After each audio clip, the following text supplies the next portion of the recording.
Hello বন্ধুরা, তো দেখো আমি চলে এসেছি ফাইনালি গোয়া। তো গোয়া এসে আমার হোম ট্যুরটা তোমাদেরকে একটু দেখিয়েই ফেলি, ঠিক আছে? তো রুমটা এত সুন্দর ছিল যে তোমাদেরকে না দেখে আর ভালো লাগছে না, তাই ভাবলাম একটু দেখিয়ে নিই। এই দেখো, এটা হলো নাইট ড্রেস রাতে পরার জন্য, আর এখানে আমাদের লাগেজ। আর এইখানে দেখো চা কফি বানানোর জন্য সমস্ত জিনিস আছে। এখানে কুকিজ আছে, চিপস আছে বাচ্চাদের জন্য। মানে এত সুন্দর মানে ফ্যাসিলিটি থাকবে আমি কোনোদিনও ভাবতেও পারিনি।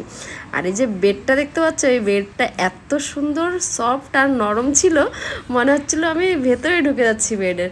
আর দেখো রুমটা এত বড় ছিল, মানে দেখতে পাচ্ছ এটা হলো গোয়ার স্মৃতি, মানে নারকেলের গাছ। আর এই দেখো আমাকে কেমন লাগছে তোমরা প্লিজ কমেন্ট করে একটু বলবে। আর একটু বাইরেটা একটু দেখিয়ে দিই তোমাদেরকে।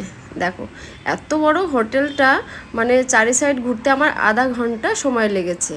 তো আমি পুরো ভিডিওটা তোমাদেরকে আমি শেয়ার করতে পারলাম না, নেক্সট ভিডিওতে পুরোটা শেয়ার করব।